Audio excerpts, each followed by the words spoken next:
Segunda parte de tabela periódica, propriedades.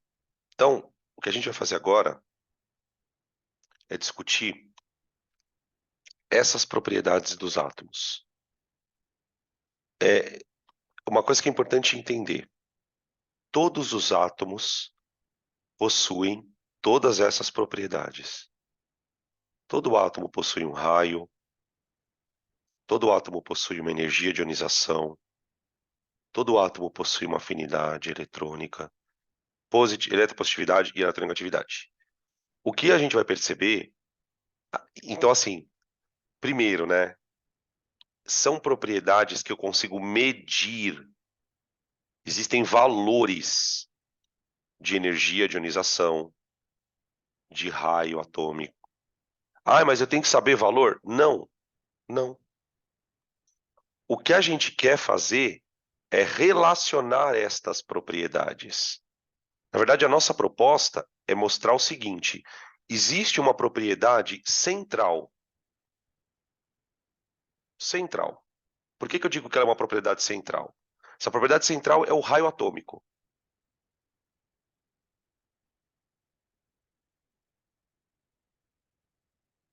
Tá? A partir do momento que você entende que o raio atômico de um átomo depende de fatores, você vai entender que existem átomos maiores e menores. A partir daqui eu começo a relacionar o raio com a energia de ionização. Eu consigo relacionar o raio com afinidade eletrônica. Eu consigo relacionar o raio com a eletronegatividade. Eu consigo relacionar o raio com a eletropositividade. E aí você começa a entender, por exemplo, por que aquilo que eu falei no começo do assunto. Por que o metal gosta de perder elétron? Por que o flúor é o elemento mais eletronegativo? E esse conceito, gente, vocês não têm noção como isso começa a ficar uma bola de neve. Só que é uma bola de neve no bom sentido. Por quê? Eu uso esse conceito para entender, por exemplo, por que o ouro é um metal mais nobre que a prata. E aí eu começo a entender, por exemplo, por que tem metal que oxida mais e tem metal que oxida menos. E aí eu posso levar isso para pilha. Aí eu posso levar isso para eletrólise. E aí você começa a entender o negócio, tipo, como um todo. Então, essa aula, ela não cai em vestibular, mas ela vai ajudar a tua vida pra caramba. Vai cair um monte de ficha, tá? Bom, a gente vai começar discutindo o raio, que é a propriedade que demora mais para entender, porque é um pouco mais complicadinho mesmo. Depois que você entende raio, aí vai muito fácil. Ah, então, ó, se o raio é grande, tananã. Se o raio é pequeno, tananã. Basicamente é isso, tá? Então vamos.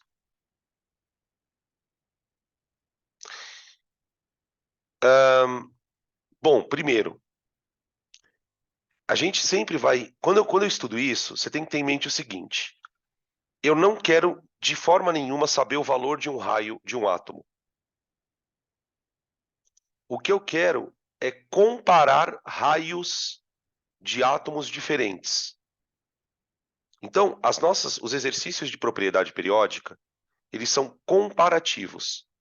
Explica por que fulano tem raio maior que Beltrano. Explica por que fulano é mais eletronegativo que Beltrano.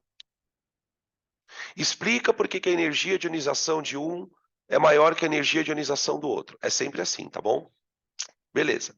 Então, se eu vou comparar, eu tenho que estabelecer critérios. Então, o que eu preciso saber? Quando eu quero comparar raios entre dois átomos, quais são os critérios que eu uso? Bom, o critério que você usa, primeiro critério, é o número de camadas eletrônicas.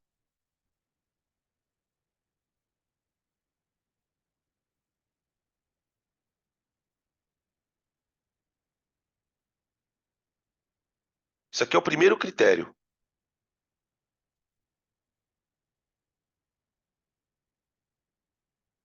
Então, veja. Olha o que está escrito aqui, ó. Variação do raio dentro... É um O, tá, gente? Por favor, perdão, corrijam aqui. Variação do raio dentro de um grupo. Ou seja, numa família. Então, tenta imaginar, por exemplo, o que está aqui no meu desenho, dá para perceber, ó. Família 2A, metal alcalino terroso. O primeiro elemento é o berílio. Ele tem 2 camadas eletrônicas. Está no segundo período. Embaixo dele, eu tenho o magnésio. Depois, embaixo dele, eu tenho o cálcio. Então, o que eu vou percebendo é que dentro de uma família, o raio cresce para baixo, né? Aí uma coisa, né, gente? Eu até peço desculpas. Espera aí, eu fiz uma coisa aqui, agora eu não quero fazer isso. Espera aí, eu fiz uma coisa aqui, gente, que eu não quero fazer. Pronto, perdão.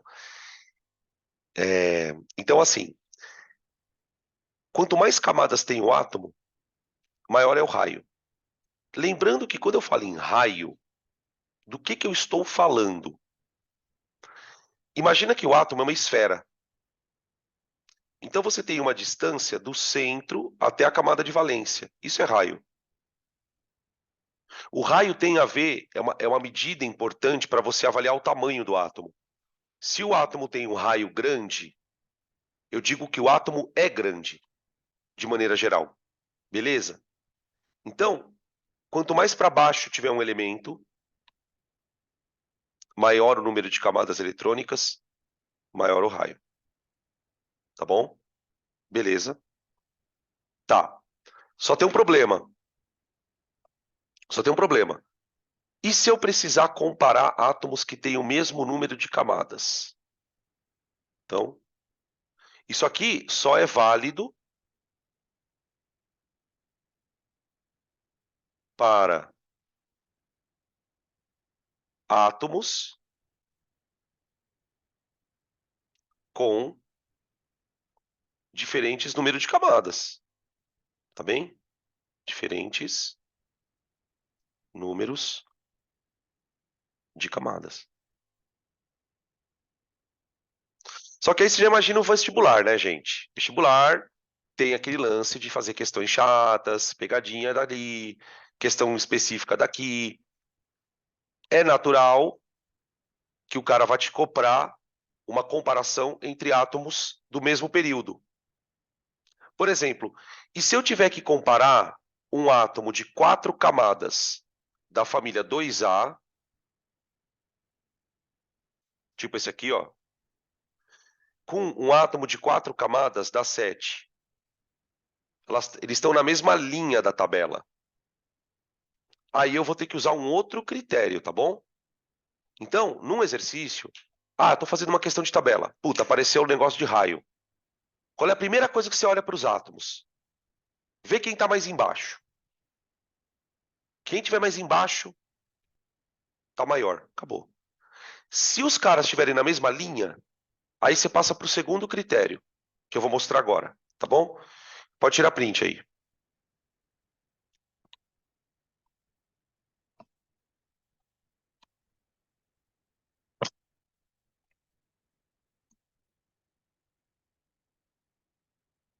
Ai. Variação do raio dentro de um período. Então, ó, slide anterior. Variação do raio dentro de um grupo. Vertical. Variação de raio dentro de uma linha horizontal. Para mostrar isso, eu vou pegar um exemplo. Vamos comparar o tamanho de 2 átomos. Uma coisa que eu preciso entender, né? Qual é o critério?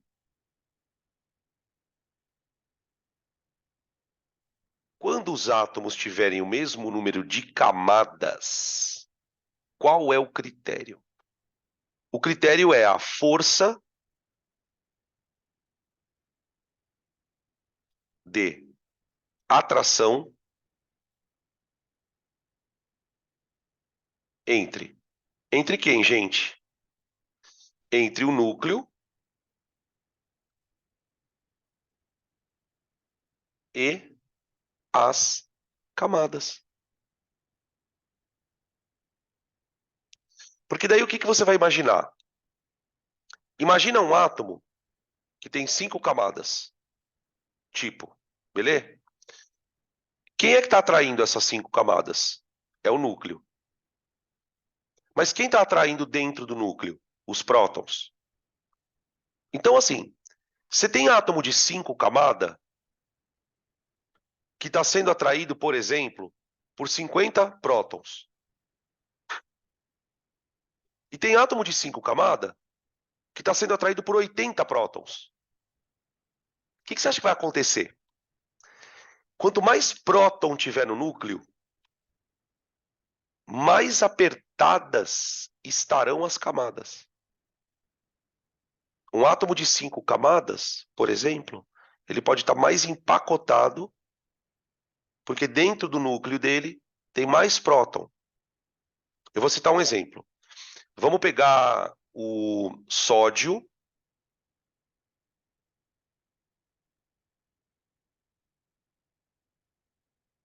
e depois do outro lado do sódio, 2818, hélio, neônio, argônio. Eu acho que é isso. Vou pegar esses dois. Eles estão na terceira linha da tabela. Estão na terceira linha. O sódio está à esquerda e o argônio está à direita. Tá bom? Aí eu vou fazer a distribuição dos caras. 1s2, 2s2, 2p, 6, 3s1. Então, aqui o que eu tenho? Eu tenho 11 prótons atraindo 3 camadas. Camada 1, camada 2, camada 3. Tá bem? Quando eu vou para o argônio, o que eu tenho? 1s2, 2s2, 2p6, 3s2, 3p6. 18. No argônio, eu tenho 18 prótons que estão atraindo as mesmas 3 camadas. E é aqui que está o pulo do gato. Por quê? Porque esses 18 prótons, eles vão fazer uma força maior naqueles elétrons. São mais prótons. O que vai fazer com que esses elétrons fiquem mais próximos. Então, essas camadas, elas meio que ficam mais apertadinhas. Então, você tem um maior empacotamento.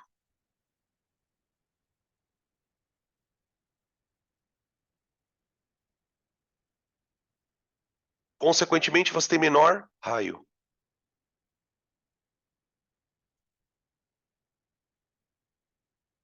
Tá? Ô, gente, só tem um detalhe.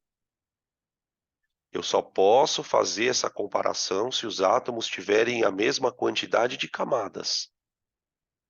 Não dá para comparar um átomo que tem 2 com um que tem 3. Não dá. Tá? Essa comparação ela serve como, vamos dizer assim, desempate para átomos que têm tamanhos parecidos. Porque o fato dos caras terem 3 camadas já diz que eles têm um tamanho parecido. Não tem uma variação tão grande de tamanho. Deu mais ou menos isso. Tá? Eu vou mostrar um desenho agora que ele é bem elucidativo disso. Tá? Agora, o que eu preciso chamar atenção?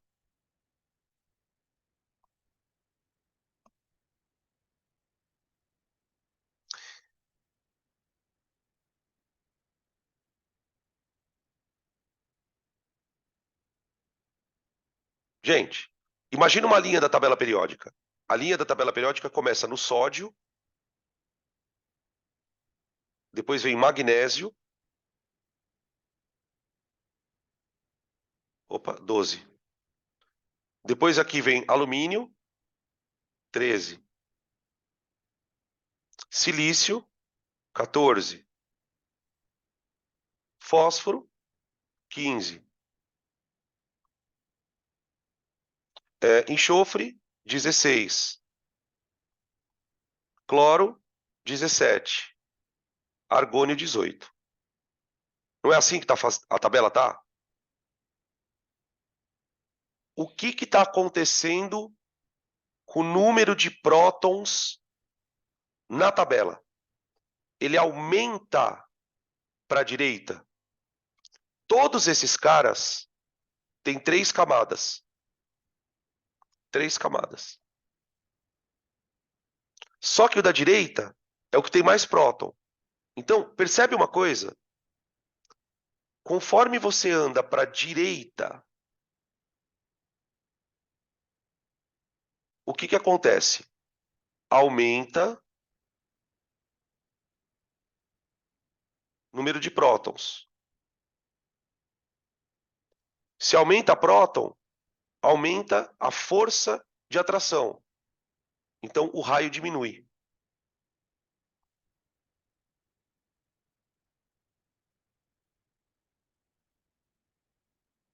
O raio. É muito doido. É muito doido. Espera aí que tem pergunta. Calma.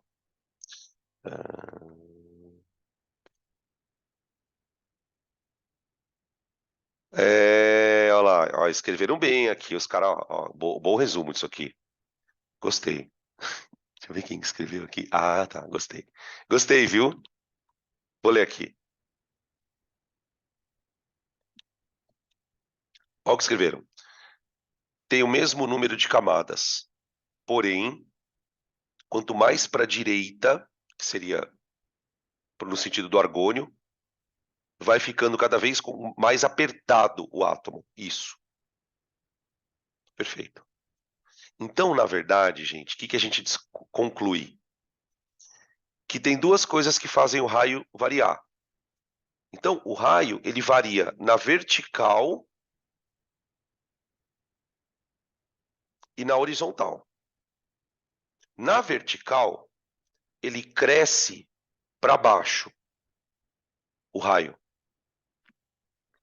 E na horizontal, ele cresce para a esquerda. O raio cresce para a esquerda. Ele diminui para a direita porque fica mais empacotado. Então pensa nas duas fazendo o raio crescer. O raio cresce para baixo e para a esquerda, certo? Para baixo e para a esquerda. Então a gente pode resumir isso numa figura. Tá bem? Eu vou mostrar aqui a figura. Ó, é isso aqui.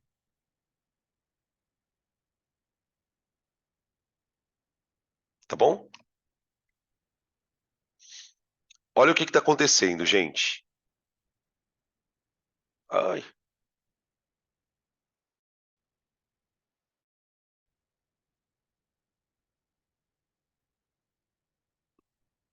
Por que eu não quero voltar agora? Ele meio que travou. Peraí, gente.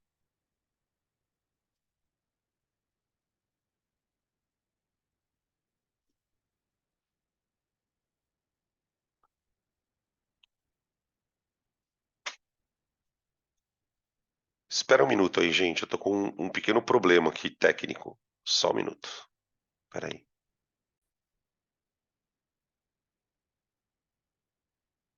Pronto. Tá gravando. Acho que tá gravando. Olha, não falou aquela coisa que fala sempre. É verdade, não falou. Voltei. Tem uma mensagem muito interessante aqui. Tá gravando, né? Tá. Eu também adoro isso.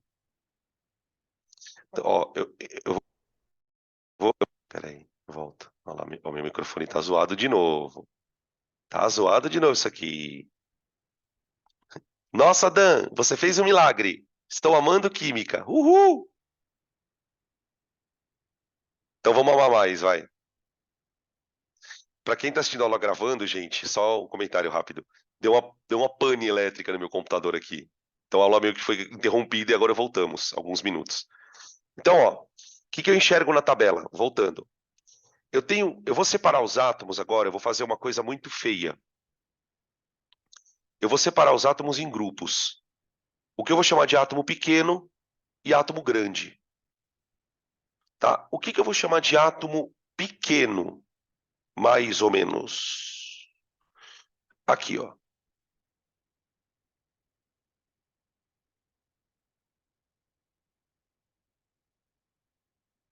De maneira muito grosseira, a gente está meio que qualificando os átomos. Ó.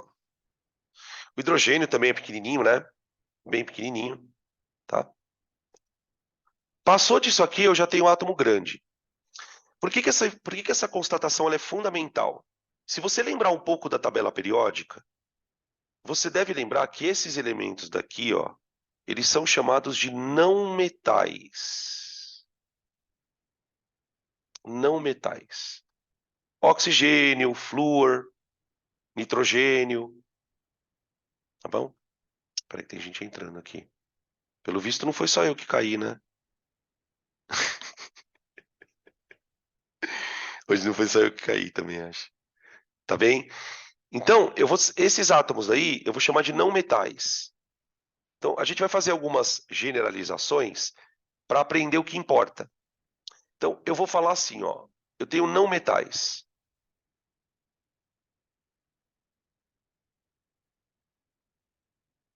São átomos com raio pequeno.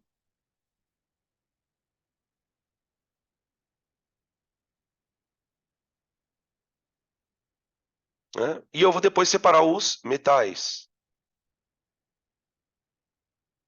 que tem raio grande. Claro que a palavra pequeno e grande aqui, ela tem por objetivo simplificar a nossa vida. Porque esse tamanho pequeno, grande, ele vai depender pequeno para quê? Grande para quê? A gente vai perceber que existe uma certa situação em que o átomo se torna tão grande que ele passa a fazer coisas opostas aos outros, que é o que a gente vai chamar de limite entre o metal e o não metal. Gente, a palavra metal na química e na física e a palavra não metal, elas têm um monte de coisa por trás. Tem a ver com um conjunto de propriedade. E tudo nasce dessa questão do raio.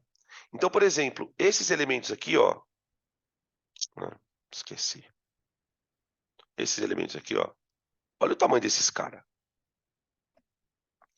A gente vai dizer, agora olha o nível de coisa que fica.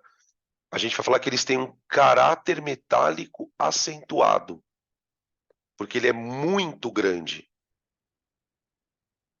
Aí eu tenho nesse outro extremo aqui, ó, os elementos de caráter ametálico acentuado, porque eles têm um comportamento oposto. E tem uns caras aqui no meio, ó. Então, por exemplo, se você lembrar um pouco de tabela periódica, esses caras aqui do meio, ó, eles são metais. Metais. Mas, se você perceber, tem alguns deles que são bem pequenininhos, tá vendo, ó? Tem até não metal, ó, que é quase do tamanho dele, tá vendo? Então, os elementos aqui do meio, eles começam a ter uma análise um pouco mais chata de se fazer. Lembra que eu falei que o elemento do meio não cai tanto? Porque ele é pequeno, mas mesmo assim ele vai ser metal. Então ele vai se comportar como se fosse grande. Então as análises começam a ficar um pouco mais nebulosas. Por isso você vai perceber que não aparece muita questão de metal de transição. Tá bem? Dúvidas aí, gente?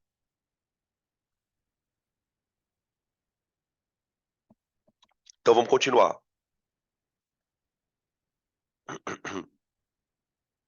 Próximo slide.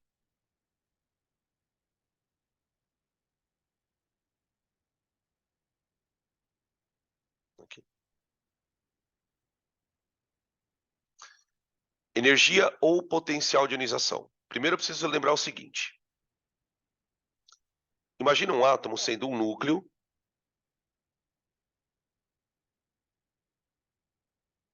e aqui um elétron, descrevendo uma órbita. Tá bem? Lembra que existe aqui uma energia? O elétron tem uma energia. Tá bom. Agora imagina que esse elétron receba externamente uma quantidade de energia. Certo? Pelo modelo de Bohr, gente, o que deve acontecer com esse elétron? Ele faria uma transição eletrônica. Sim? Certo? Tá? Ah, tem uma pergunta aqui, ó. Professor, o salto do elétron é mais fácil quando o raio é maior? Calma, calma. Mas é por aí. É por aí. A gente vai chegar nessa conclusão. O elétron vai receber uma energia. Pelo Bohr, ele deve ir para uma camada mais externa e depois voltar, não é? Só que acontece o seguinte, gente. Se essa energia for muito alta, o elétron é arrancado do átomo.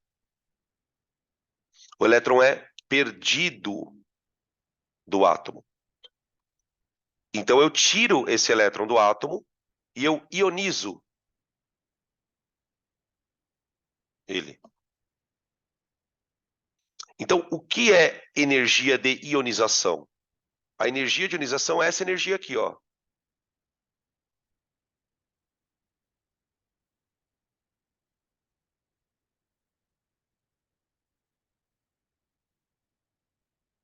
E aí é que entra a discussão que estavam falando agora aqui no chat.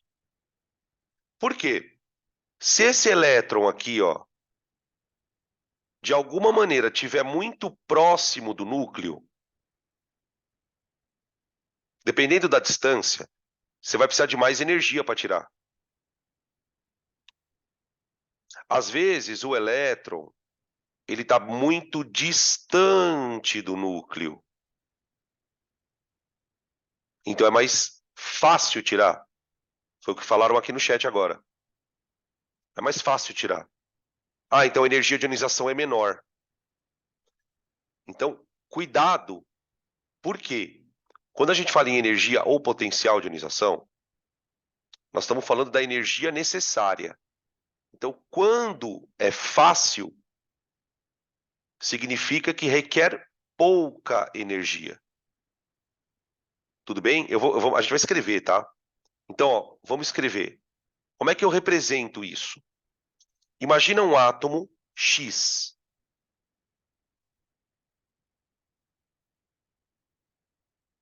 Esse átomo vai estar no estado gasoso. Por quê, Danilo? Porque eu não quero que ele esteja perto de ninguém. Quero que ele esteja num estado de agregação onde as moléculas estejam separadas. Não quero que tenha interferência de nada.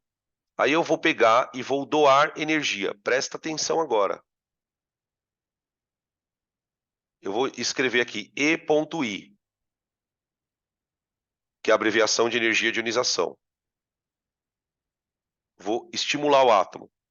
Essa energia de ionização ela pode ser dada, por exemplo, com descarga elétrica. Pode ser um tipo de radiação. Não sei se vocês já ouviram falar na física, radiação ionizante. Quando ocorre uma explosão nuclear, uma das radiações mais perigosas, ela é chamada de radiação ionizante. Por quê? Ela tem tanta energia que quando ela passa pelo átomo, ela arranca o elétron do átomo. Ela ioniza. Então, por exemplo, imagina o que uma radiação dessa faz numa molécula de DNA, gente. Imagina. Imagina você pegar um DNA e fizer uma exposição à radiação ionizante. O que vai acontecer com você? Você vai virar o Quarteto Fantástico, ou o Senhor Elástico, ou a Mulher Invisível. tocha humana ou pedra. Tipo, porque né, vai ionizando toda a molécula. Aí o que que acontece? Esse átomo vai acontecer o quê com ele? Ele vai perder um elétron. Quando ele perder um elétron, ele vai virar um cátion. Gasoso também.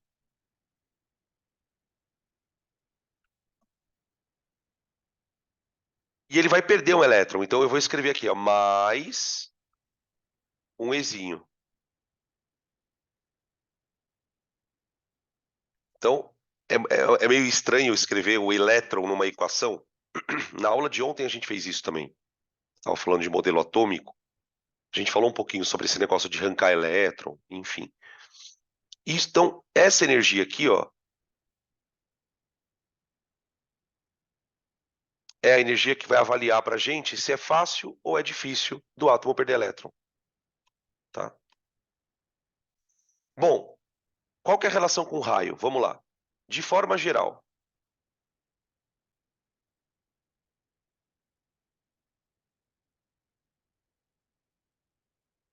De forma geral.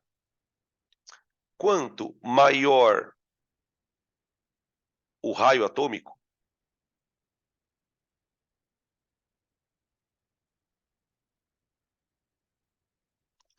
maior é a distância que o elétron está do núcleo. Certo? Se esse elétron está muito distante do núcleo, a energia necessária é menor. Então, menor energia de ionização.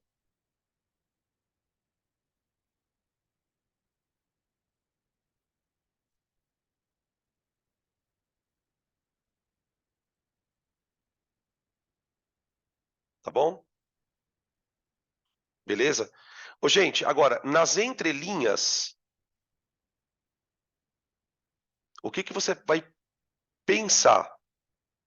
Maior tendência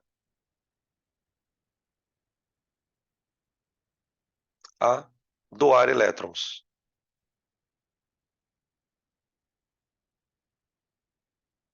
São os nossos queridos metais. Então, deixa eu contar um negócio para vocês agora. Vamos começar a destruir a química, vai. Eu vou contar uma história para você e talvez você se identifique com ela. Fulaninho vai aprender a aula de ligação química. Então o professor ele chega para o cara e fala o seguinte: olha, o sódio tem distribuição 1s2, 2s2, 2p6, 3s1. Aí tem uma tal de uma regra, não sei se vocês já viram, chamada regra do octeto, que fala que o átomo fica feliz com 8 elétrons. Tudo bem? Aí o professor chega para o aluno e fala o seguinte: olha para o sódio. O sódio tem um elétron na camada de valência. Aí vem aquela pergunta mágica. Presta atenção na pergunta aí. Presta atenção se você já ouviu isso. O que é mais fácil para o sódio? Perder um ou ganhar 7? Alguém já ouviu essa pergunta? Eu já ouvi. Quando eu estudava, eu ouvi. Gente, na verdade, a coisa não se trata bem disso. Não é bem assim que a natureza funciona. Tá? Não é. O sódio, gente, ele doa um porque ele só sabe doar. Ele tem uma energia de ionização tão baixa que quando ele se aproxima de um átomo, quase sempre ele doa elétron. Simples. Se ele se aproximar de um oxigênio, a culpa não é uma questão de facilidade, é uma questão de tendência. Não é assim, a natureza ela não opera tipo o que é menos dispendioso. Por exemplo, essa questão de o que é mais fácil, doar um ou receber 7. O que é mais fácil, doar R$ 1 ou ganhar 7? Concorda? Então, o que a gente começa. Vamos construir um outro conceito. O conceito é: Por que o sódio perde 1? Porque ele sabe perder. Ele é metal. Ele tem energia de ionização baixa, ele tem um raio atômico que é alto e permite a ele fazer isso de maneira tranquila. Tá? Você pode falar para mim assim, Danilo, mas espera aí. O sódio, ele tem 3 camadas eletrônicas. Ele é metal. Mas se você pegar na linha do sódio, não é todo mundo que tem 3 camadas que é metal. Por exemplo, volta na tabela. Quem está do outro lado da tabela, além do sódio? O cloro. Para o cloro, gente, aí olha como é que o discurso se adapta lá na aula de química. Aí, opa, vou colocar aqui 3P5. Aí o que o professor fala, né, quando ele vai falar do cloro? Ele fala assim, olha, o cloro, o que é mais fácil? Ganhar 1 ou perder 7? Porque o cloro tem 7, né, na camada de valência. Então, fica um discurso que, tudo bem, gente, se você estiver prestando um vestibular que a tua nota de corte é baixa, talvez isso para você é ok. Agora, putz, eu preciso tirar uma nota muito alta. Então, você tem que sair desse lugar. Então, qual é a construção que a gente vai fazer? Por que o sódio perde elétron? Porque ele tem baixa energia de ionização. Ah, e o cloro? O cloro, ele ganha um elétron. Mas não é pela quantidade. É porque o cloro, ele não consegue perder. Ele não consegue perder. Porque ele tem energia de ionização alta. Tudo bem? Eu vou começar a olhar para os átomos, cara, de um outro jeito, mano. Ah, então esse átomo é pequeno. Tá, a gente vai perceber o seguinte, que um átomo pequeno, ele tem muita tendência a puxar elétron. E o átomo grande, ele vai ter muita tendência a empurrar elétron, perder elétron. Tá bem? Então a pergunta aqui. Então, quando o elétron estiver mais longe, o elemento tem mais facilidade para doar? Sim. Sim. Sabe onde isso vai desembocar? NOx. Por exemplo, regra de NOx. Alguém lembra que a carga do sódio,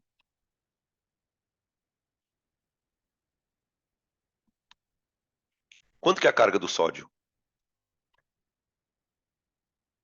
Cara, ninguém lembra. Ah, mais um. Tá. Maravilha. Mais um. Alguém já viu sódio com carga diferente de mais um? Não. Porque ele só sabe doar. Só sabe doar. Alguém lembra a carga do cloro? Cloro. Apareceu aqui, menos um. Menos um.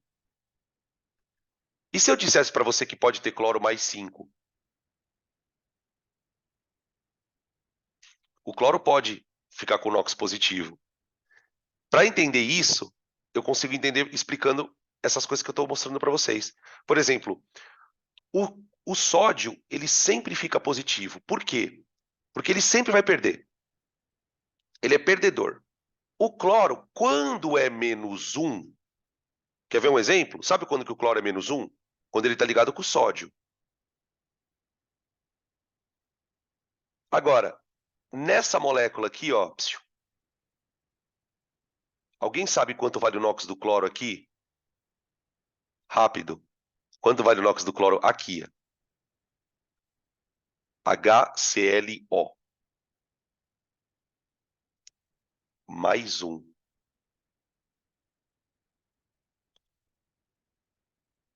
Então tem elemento cujo NOx varia. Pô, sabe por que o NOx do cloro varia? Porque tem hora que ele ganha elétron, tem hora que ele perde. Agora, tem elemento que tem NOx fixo, tipo ferro. Ou é mais 2, ou é mais 3. Oxigênio, quase sempre é -2. Isso tem a ver com o comportamento do átomo. Por exemplo, o oxigênio, por que quase sempre ele é negativo? Porque ele tem uma facilidade tão grande de puxar elétron que sempre que ele interage com alguém, ele acaba puxando elétron, então ele fica negativo. O sódio, sempre que interage com alguém, fica positivo, porque ele perde elétron, só sabe fazer aquilo. Cara, até nisso eu consigo usar a tabela periódica para entender NOx, tá? Vocês já viram que a gente vai usar bastante isso, né? Beleza? Deixa eu mostrar agora, tira print. Tira print. Agora eu vou mostrar para vocês aqui, ó. Oh, meu Deus. Ó. Energia de ionização. Ó. Na tabela periódica, eu tenho uma setinha que cresce para cima. Cresce para cima. Então, a energia de ionização, ó, ela é maior nesses átomos aqui, ó. Ou seja, são os átomos que é mais difícil perder elétron. Tá bom? E também para a direita, né? Então, para cima e para a direita. Aqui, ó, do lado oposto, aqui, ó, nessa parte aqui de baixo da tabela, ó, canto inferior esquerdo, onde tem os átomos grandes, é onde a energia de ionização é mais baixa. Ou seja, é mais fácil tirar o elétron dali, tá? Beleza? Então é aquilo que eu tinha escrito no outro slide.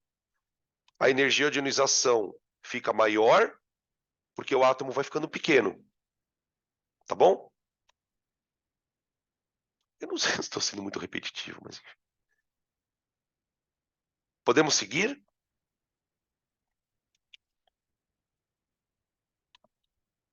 Agora nós vamos medir outra coisa. Afinidade eletrônica. Peraí. Ai, calma. Afinidade eletrônica. Gente, quando eu fui falar de energia de ionização, eu vou voltar um pouco o slide aqui, peraí, perdão. Não. Aqui.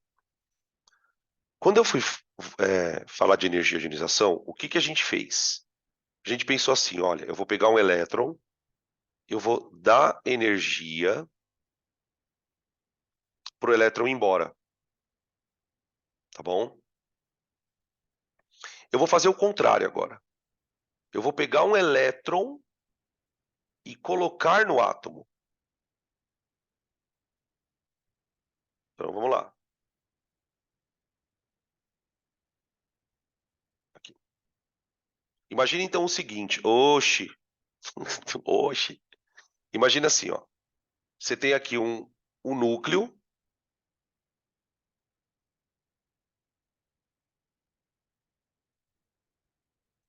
E aqui você tem os eletronzinhos. Já felizes da vida.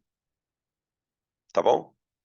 Aí eu vou fazer o seguinte. Eu vou pegar um elétron lá do além e vou enfiar dentro do átomo. Pergunta: o que vocês acham que vai acontecer com o átomo? E aí? Usa sua criatividade. O que você acha que acontece com o átomo quando ele ganha um elétron?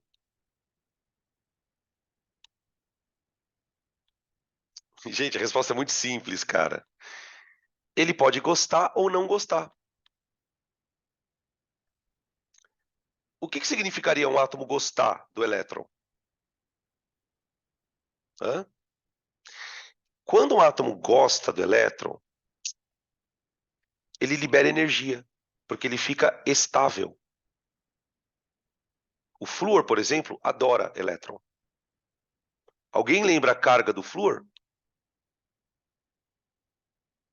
Alguém lembra? Carga do flúor.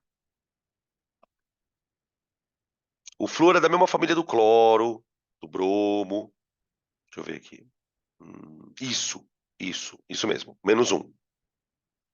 Por que ele é negativo, né?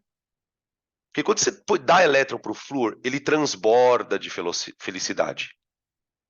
Só que como que eu meço isso? Eu meço a energia que ele libera. Então, quando você dá elétron para um átomo, ele libera energia. Faz isso aqui, ó. Energia liberada.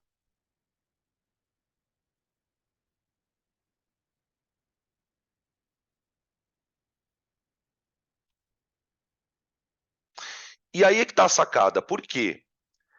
Porque se a energia é muito alta, liberada,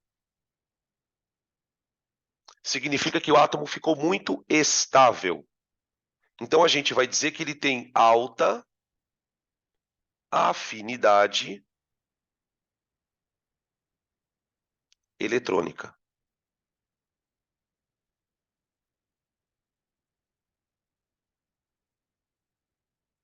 Alta afinidade eletrônica. Danilo, todo átomo tem afinidade eletrônica? Sim. Só que deixa eu contar um segredo para vocês agora. Tem átomo que tem afinidade eletrônica negativa. Ou seja, tem átomo que quando você põe elétron nele, ele fica mais instável. Olha como essa propriedade ela é muito louca. Eu estou avaliando o quanto um átomo gosta de elétron.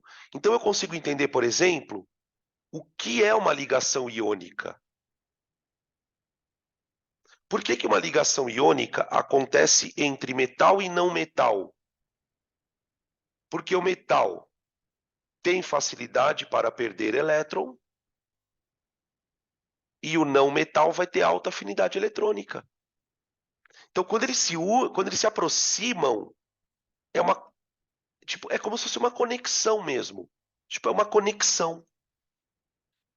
Entende? É uma vontade de fazer a mesma coisa, tá? Então, quanto maior a afinidade eletrônica, maior a estabilidade do átomo? Não, não, não. Quanto maior a afinidade eletrônica, mais estável ele vai ficar se ganhar elétron. Se ganhar elétron. Não que ele seja mais estável, tá?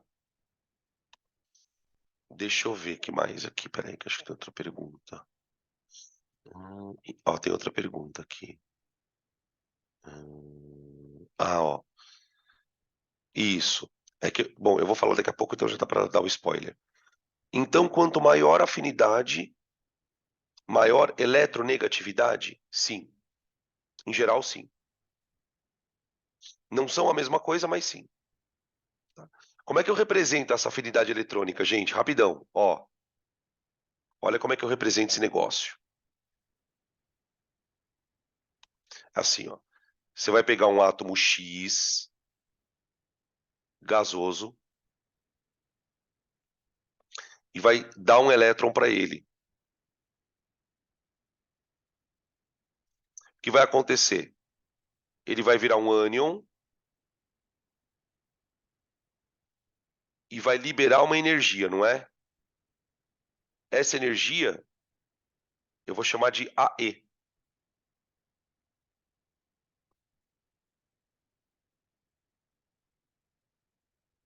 É essa energia que eu meço.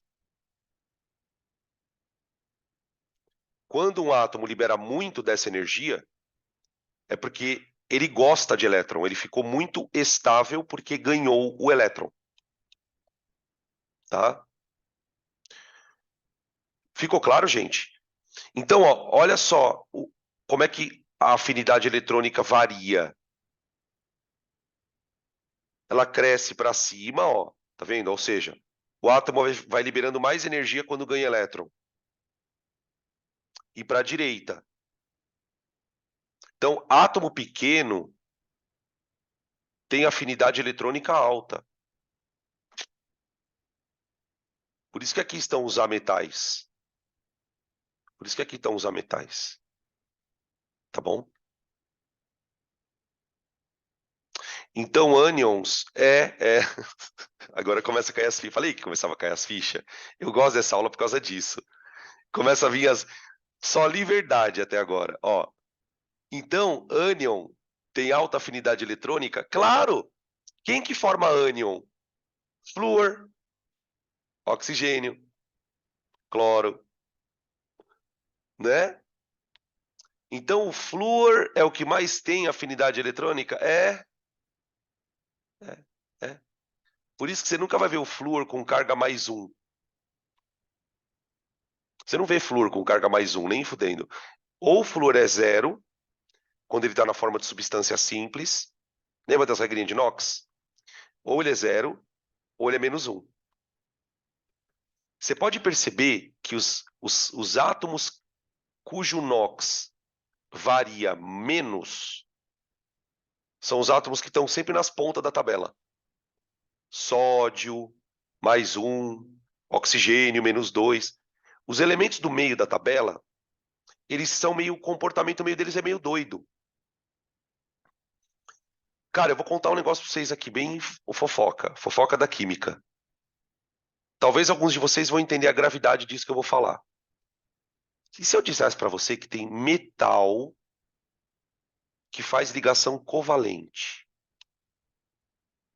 Na química tem metal que faz ligação covalente. Só para você sentir o naipe do negócio. Ou seja, o que eu estou dizendo? Tem metal que se comporta como se fosse não metal. Ah, mas como que isso é possível, Danilo? Porque ele não é nem tão, não tem nem tanta afinidade eletrônica e também não tem nem tanta vontade de perder elétron. Tipo, ele está bem no meio do caminho. Então começa a acontecer uns negócios meio bizarros dentro da química por causa desses caras, tá? Bom, enfim. Eletronegatividade. Eletronegatividade. O que acontece, gente? Deixa eu contar um negócio para vocês aqui. A eletronegatividade. Primeiro eu vou escrever, tá? E depois a gente fala. Tendência de um átomo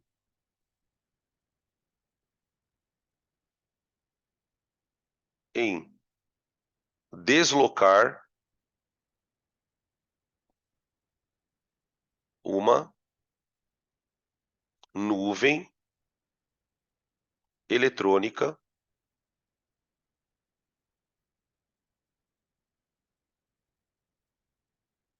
covalente. Eu vou desenhar porque é mais fácil de entender com o esquema. Imagine uma molécula com dois átomos de hidrogênio. Numa molécula com dois hidrogênios, os átomos estão compartilhando elétrons. Vai acompanhando, qualquer coisa me para aqui, por favor. Esses elétrons, eles ficam orbitando ao redor dos dois átomos. Eles não ficam parados ali. De tal maneira que eles ficam meio que espalhados entre os átomos. Isso aqui eu chamo de nuvem eletrônica.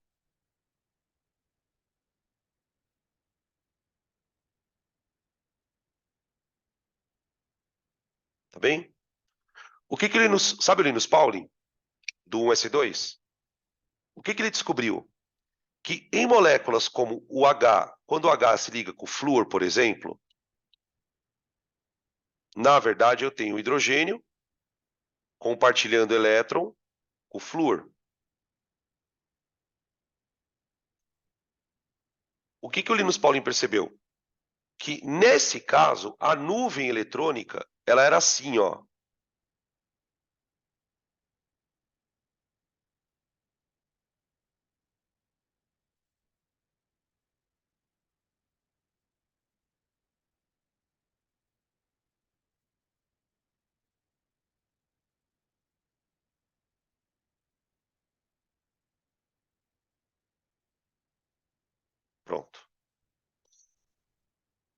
Tá bem? Agora vamos lá. O que a gente aprendeu de mecânica quântica? O elétron, ele está numa região chamada orbital, não é? O orbital não é uma região de probabilidade? Se uma nuvem eletrônica é tão deformada, significa que numa ligação HF existe mais probabilidade do elétron ficar do lado do flúor. Então isso aqui é uma região de alta densidade de elétron.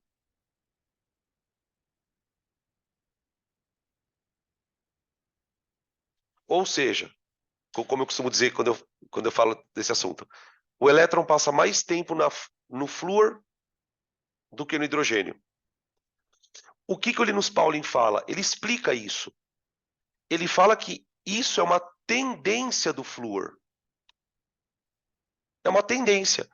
Quando ele compartilha elétron com alguém, ele naturalmente puxa os elétrons para ele.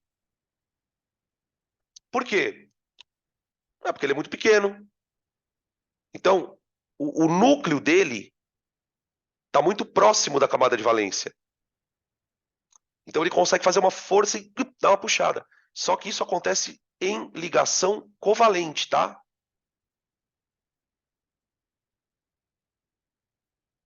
Tudo bem? Deu para entender o que é? É difícil a gente... Tem muito aluno que confunde afinidade eletrônica com eletronegatividade. Elas não são a mesma coisa.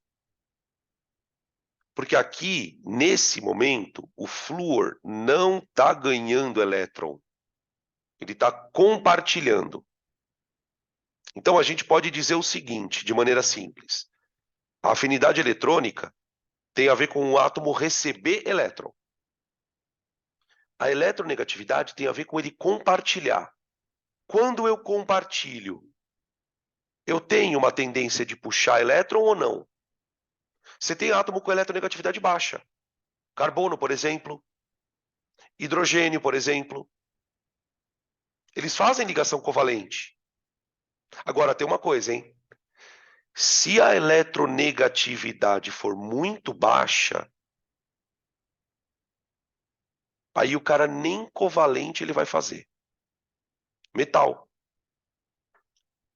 Por exemplo, tem metal que tem eletronegatividade 0,2. Só para saber, tá? Qual é o maior eletronegatividade de um átomo? 4. O flúor é 4. Eu vou mostrar para vocês isso. Tira print aqui, por favor.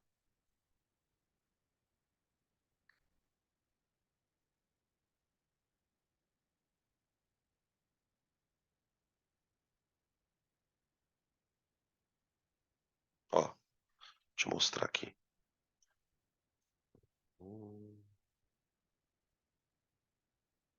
Ó. Olha aqui, ó. Os valores de eletronegatividade. Essa aqui é a escala de Linus Pauling, tá? Sabe aquela frase que você aprende no cursinho? Fui ontem no clube, briguei e saí correndo pro hospital. Vai lendo essa frase na tua cabeça e vai procurando o elemento na tabela. Ó, fui, flúor. Ontem, oxigênio. No clube, cloro. Briguei. Ó, quem eu briguei? E saí correndo para fósforo. O hospital é o hidrogênio aqui, ó. Tá bem? Só que, ó, olha que interessante, né? Saindo do lugar comum, saindo dos 500 pontos, né? Que nem eu falo. Dá uma olhada na eletronegatividade daquilo que você conhece como metal. Metal, ó. Alumínio. Alumínio enferruja? Sim. Eletronegatividade baixa. Quer ver um outro que enferruja? Ferro, aqui ó. Ferro enferruja? Sim. Sim. Quer ver outro que enferruja? Magnésio. Magnésio enferruja? Pra caramba. Pra caramba. Agora, gente, olha aqui. Ouro. Olha a eletronegatividade da criança. O ouro, gente, é a vergonha do hidrogênio. Por quê? O ouro que é tido como um metal, porque é metal. Ele conduz eletricidade, ele é maleável, ele é dúctil. Mas ele é mais eletronegativo que o hidrogênio. Entendem? Por que o ouro não enferruja? Porque embora ele seja um metal, olha a eletronegatividade dele. Quando que esse cara vai perder elétron? Quem que consegue tirar elétron dele é muito difícil. Então, por exemplo, o oxigênio não consegue oxidar o ouro. Não tem capacidade. Então, você começa a explicar algumas coisas que aparentemente eram só uma coisa que era decorado. Tá bom? Olha do lado daqui da tabela, olha, gente. Césio. Sódio, ó. Tá? Beleza?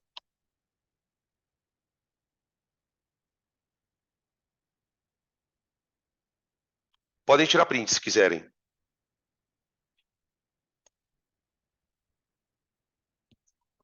Então a gente vai criando um pacote, né? Qual é o combo? Eloy, Danilo e Priscila. E Roger. E Milena. E que mais? Enfim. Qual é o combo? Raio, energia de ionização, afinidade eletrônica, eletronegatividade. Tá faltando um para esse combo, que é isso aqui, ó. Eletropositividade. A eletropositividade, gente, aqui sim, é o contrário da eletronegatividade. Como assim, Danilo? Numa ligação covalente, o que a gente observa? Se por um lado existem átomos que têm tendência a puxar elétron, você também tem átomos que têm tendência a empurrar elétron. A gente vai na orgânica falar, adivinha de quem? Do carbono. O carbono é um elemento eletropositivo. Ou seja, por exemplo, quando ele se liga com alguém, ou ele perde elétron, ou na hora de compartilhar o elétron fica mais longe dele. Quase sempre. Então, este comportamento, esse conjunto, eu escrevi aqui assim, ó. Deixa eu aproveitar aqui. Ó. Ao contrário da eletronegatividade, essa propriedade dos átomos e elementos indica a tendência de perder ou ceder elétrons numa ligação química. Só um comentário, tá? Por quê? Eletropositividade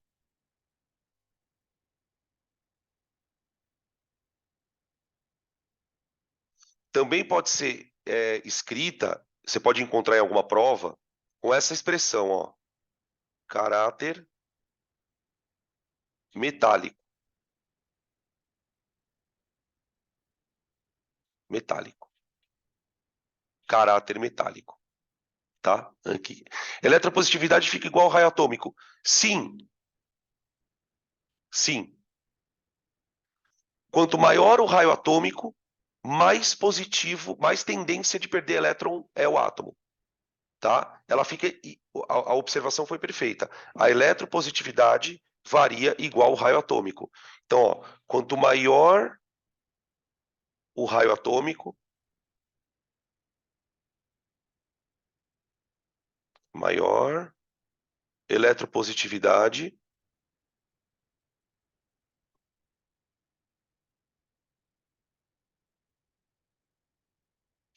Então, maior o caráter metálico. Tá? Isso mesmo. Perfeito.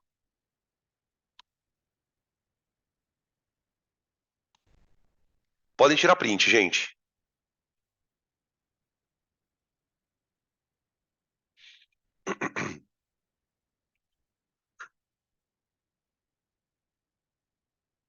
Beleza.